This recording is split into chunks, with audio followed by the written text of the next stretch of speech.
Starting to the top right of Yonsu, we have Suppy. He is the 4th player for Team Evil Genius. And HerO, his opponent, to the bottom left in the Zerg vs Protoss at the Acer Team Story Cup, he has done an incredible job so far. Earlier on, he lost against JYP once, and that left EG with a 4-0 lead in the best of 9, and suddenly Team Liquid was down to their ace player. They had to choose a player from the lineup, and they were able to choose, of course, a player that was already eliminated, and they said, no, it's not going to be Tasia today, it's going to be HerO. And HerO, he rewarded that trust. He was able to take down 3 players in a row. Not only did he finally defeat JYP, he took down In Control, and he also took down Jaedong. So now suddenly we have Suppy coming into play. Suppy, the player that EG sends out here, and if he loses, if Suppy is being taken out by HerO, then we will be down to the ace player of EG. Is it going to be Jaedong? Is it going to be JYP? Is it going to be somebody else? We don't know. We might find out. It all depends on the performance of the player on the screen right now. It depends on what HerO is going to do here. If he gets the win against Suppy, then we will see the final game in the best of 9. But we're not there yet, because at this point Suppy still has all the chances.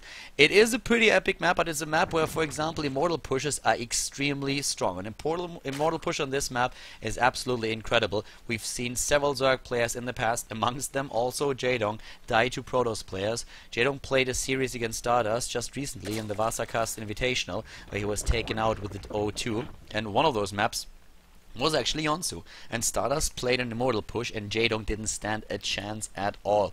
Immortals are very, very strong here with good force fields, and maybe that's what HerO is going to do, but we don't know just yet. What we do know, though, is that we already have a Nexus started for HerO, who in his main base just started his own gateway as well. Second pylon is on the way, and of course Oscar the Overlord is moving in and having a quick look at the Nexus, and then realizes exactly what's happening there. The probe is still on the map for HerO, sees not only the hatch that we have here after the spawning pool in the main base, but we'll also find out that there's gas being taken by him. And I'm very excited to see what Suppy is going to do here. The match between HerO and Jaedong was already pretty awesome. Jaedong just never really having any good support for his Roche and Hydra composition. And the one thing that surprised me a little bit about HerO's play is that he in the end completely neglected sentries. He didn't get them any longer. And with good force fields he would have won a couple of those fights absolutely in a dominant fashion already, but he was so well set up already with his bases that he had, with the upgrades, with the void race that he had in the picture, and the warp prism harass that we saw from HerO was absolutely crazy. Jaedong just had so many problems dealing with those. In total, I think he had like 80 harvester kills over the course of the game. 80 drones were killed by HerO, and it was thanks to the warp prism just skirting from the right to the left, from the left to the right, always making sure that there was another set of zealots sent into the main base, the natural or the third base. So really well done. And all this multitasking is something that Suppy might have to deal with too in this game, depending on what HerO is going to do against his opponent. For now, it's all about the speed. He gets the speed already. HerO, that is, against the early gateway that we see from Suppy gets the early speed against the early gateway that we saw from HerO. That's what I wanted to say. And besides that, we have just a couple of Zerglings for the early game, and all about the drones. The game of drones, Liquid Red definitely approves. Make sure to follow him on Twitter, by the way. And, well, that Overlord is a bit... yeah, he might actually survive there, but it's going to be a close call. Not quite sure if he's able to manage that. He's probably going to die there. So, a little bit too overzealous. Suppy apparently forgetting the Overlord there for a second, and that means he's going to be supply blocked. So, supply block for Suppy, and this early in the game, you really don't want to lose an Overlord. You really do not want to lose an Overlord this early in the game. It's absolutely annoying. You lose the lava, which is really important at this point in time. You lose the 100 minerals, of course, because you have to buy a new one. And at the same time, you're going to be supply blocked, and he's supply blocked again because of it, just for a little bit, not mattering too much. But yeah, still. It's a very, very annoying thing for you to happen, so you need to be quite careful about that. And yeah, you forgot about the Overlord.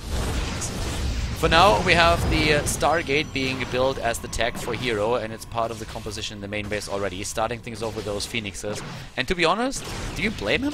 Does anybody blame him for starting with Phoenixes again? Those Phoenixes were absolutely taking Jaedong apart in the early game. Like, they got so many kills. He was so successful with them. He killed like Hydras, he killed Roaches, he killed Overlords, Queens. There was nothing that he didn't kill. Suppy supply blocked again, and now he's like completely fed up with this. He's like, yes, fuck that, I'm gonna get like 3 Overlords at a time now. You can really see over here at the supply block time, he's already at 69 seconds. Only 2 seconds of idle worker time though, which is pretty normal for a Zerg player. Usually it's Protoss and Terran that have a higher idle worker time, since when they produce a structure, sometimes they forget to send it back, or with a proxy pylon, you have the unit out on the map and don't send it back right away. So then you lose additional mining time with that one harvester. That is interesting, because, well, I guess he just wants to get the queen low, and he will be able to do that, but you need 2 lifts with 3 phoenixes. Do you need 2 lifts if you have the first one with 1 phoenix? We're gonna find out. I actually do not know. It looks like he is able to make that work. Yeah. So apparently that works as well. You can lift, you also can lift twice if you have only 2 phoenixes at the start, and then the second phoenix joins for lift number 3. I did not know that. Today I learned that is actually a thing. So very well played by HerO. He knew that apparently, and took that chance and opportunity. Waited a little bit with the lift actually, so that the 3rd phoenix would be there in time. Really smart play. And look at that, Suppy with a very fast infestation pit. I am not quite sure, guys, but I smell swarm hosts. I can smell swarm hosts a mile away. And I think Suppy is gonna start those very, very early. I would be very surprised to see a super fast hive tech, and he's like, yeah, trolled, I'm gonna go into him fast ultralisks. Yeah, I guess that's not gonna happen. But for now, he has to defend against what's going on here. The Zerglings already spotting what's happening, and they have the +1, no, not the +1 attack upgrade. It's being researched right now. The Zealots don't have the +1 yet, but it's gonna be done in just a little bit. And, well, we might have some time for Swarm Hosts. For now, it's just the Phoenixes in the main base doing some damage, while the Zealots over here are trying to take down the Queens. The Lings are running in. 18 Zerglings being built. No Swarm Hosts yet, but we have that infestation bit already completed. It might never come to that though, because that is a lot of aggression that we see from HerO here. A lot of army supply as well, as you can see. He's currently looking at 36 against 33 army supply, and there's not a whole lot happening at this base. He's going to take down the Spore Crawler, and then it's time for those Phoenixes to swoop in again, and that +1 attack upgrade is done. And that's really important. The +1 attack upgrade is going to be so crucial, since he can just 2-shot a Ling, and that means that this base might die. Not necessarily, well, scratch that. Way too many Zerglings right now. But still, the losses definitely in favor of HerO at this point. 2,700 against 1,400 resources lost. The Phoenix is still on the map, trying to get a couple of kills. 3rd base is on the way. The double cannon, the single cannon actually, is not done yet. So let's see what Suppy can do against that. Not too much, since he's going on against the natural first. And by the time he arrives at the 3rd base, the rest of the units will already be there. Here comes the Swarm Host upgrade though. The Locusts will have a couple of additional seconds to survive. But yeah, Harvester's kill, let's have a quick look at that. 13 in total, so great job at the beginning here by HerO, doing a lot of damage, and of course now allowing himself to get this 3rd base without too much trouble. Once again, it's the Phoenixes moving in. This time he didn't build as many as in the last game though, and it's time for the Swarm Hosts to enter the arena. In case you didn't know, Swarm Hosts are actually German. They are of German ancestry. They are very cost efficient, so probably you all guessed that already. But in case that you didn't know, Swarm Hosts, they definitely are German. And, well, for now it's time for another queen to die. As you could just see, those Phoenixes still doing what they did in the last game, pissing off Zerg players since 2010. Getting another one over here, and another supply block for Suppy. Suppy is supply blocked again, and even more units killed. Yeah, well, those Locusts don't do anything against, like, air. That would probably be an idea that Zerg players should present David Kim with. Like, hey David, listen, it would be a great help if Locusts could attack air units. I guess at this point most Protoss players would just shoot themselves in the face. So we have the +2 attack upgrade on the way, and let's see, 17 Harvesters killed, 4 Overlords. We can also have another look at the supply block time for Suppy. In total 85 seconds, thanks to those Phoenixes doing a great job. Idle worker time, as already mentioned before, a lot higher for the Protoss player, which is quite natural.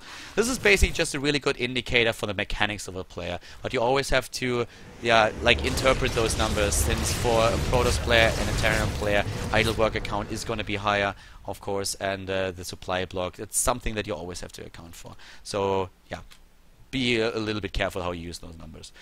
But it's still pretty interesting. So we have at this point the Swarm Host numbers at 8. We've seen a couple of Protoss players doing a great job against Swarm Host, just trying to capitalize on the lack of mobility that Swarm Hosts really have. So if you have a Warp Prism and you have a couple of units to the right side, you warp in units to the left, try to get into the main base, maybe attack the natural as well. You can really do a lot with that. What I like is that Suppy is actually going into double Spire. That's a pretty interesting move. Double Spire when you committed to Swarmos and upgrades and you have only 3 bases? Is that really gonna work, or is that a mistake? Like, if he goes for double upgrades, that could be very dangerous in terms of like him having a tech switch. But double Spire on only 6 gas with a commitment to upgrades for Swarmos already? Well, I guess with the Swarmos, he's able to keep his opponent at bay for that long. But that's an interesting move. I did not see this one coming. Double Spinecrawler in the main. There are Zealots already, and this is exactly what I talked about earlier. An army is attacking at the front, and then you have a War Prism moving in. Oh god, the Sentry with a block on the ramp. Oh, the dirty tricks by HerO. HerO is playing it dirty. Does he get another force field? Yeah, he gets it a little bit too late though, but those Zealots are still wrecking things up, and they took down the lair already. So this is getting very, very ugly for Suppy. He already lost his main structure, and he completed the double Spire. Well, he completed 1 Spire, the second Spire just done, but now we have the rest of the Protoss army moving in at that natural, and with the force field that we currently see, most of Suppy's units are out of the fight already. We have in army supply 108 against 65. Locusts are coming in. They might be able to save him for now, but this is getting absolutely nasty, especially with the Protoss army being on the high ground again and another force field blocking the ramp. All the tech here is going to be gone, and that's basically all the tech that Suppy has, except for that 1 Spire that we currently have at the natural. So it looks like HerO might really be able to force out the ace player for his opponent's team. He is on 4 bases. He took a 4th behind this. He's going for double Colossi production. It's not even like this is going to be the killing blow. If Suppy survives, he still has to deal with a follow-up, and that follow-up is going to be absolutely brutal. There are so many Colossi with range in terms of attack upgrades. He's at +3 already. HerO is just, in terms of his overall macro game, having such a great time here. He's taking down everything in the main base, and Suppy is looking at this and is like, well, what the hell is going on here? Can't get into my main base again. Those Locusts didn't learn to burrow and to just like walk underneath the force fields just yet. I can't do anything. Even from the high ground, he's just gonna simply kill that Spinecrawler. Sorry, the Spire. He can kill that Spire from the high ground. He can always... No, he can't blink back since he doesn't have the high ground vision, but it doesn't even matter. It takes it down either way. So far, no tech, and, well, no tech, then no win. There's nothing. Look at the structures that we have for Suppy. Nothing. No spawning pool. There's nothing. He has a couple of spore crawlers. Well, good luck with that. He has 1,700 minerals, but he can't use them. He can't even build circlings. There's nothing that he can do at this point. He has to wait for the infestation BT and for the rest of the structures to finally being built, to be completed. And that is absolutely awful for him. It couldn't be worse. And at the same time, HerO is just using this army to annoy him a little bit, to just make sure that he doesn't get this base over here, that he's on 2 mining bases. All the way back at home, we have already 4 Colossi. It's going to be 6 Colossi in a couple of seconds, and guess what he's going to do against 6 Colossi? Nothing. The one thing that Suppy is probably thinking about is right now, is if he types the GG in caps or not. That's kind of the only thing that he can think about at this point. There's very little that he can do. I mean, he's trying to buy himself time, but HerO is so annoying. There he is again with a Warp Prison once more, warping it in. Look at the army lost there. It's 11,000 against 6,000 resources. Another base is down. The natural is being attacked. HerO is everywhere. He just snipes base after base. I think HerO thinks at this point he's a Terran player, using Stim and darting in and just bursting down command centers and Nexi. I think HerO thinks at this point really he's a Terran player. He's everywhere on the map. He's just running into himself. Bam, snipes the hatch here, snipes the hatch there. Boom, all of them gone. 10 swarm hosts. Well, you have a big swarm host army, but what are you going to do with it? GG, and that's game. HerO didn't even have to move across with his main army. HerO is easy, unstoppable right now. The 2 Protoss players wrecking opponents. First it was JYP, now it's HerO. We have the ace match. We have the final match. We will see EG's ace player. And it's gonna be the final match that determines who wins today at the Acer Team Story Cup. We could see a reverse all kill. This is absolutely nuts. And I can't wait to see who EG sends out next.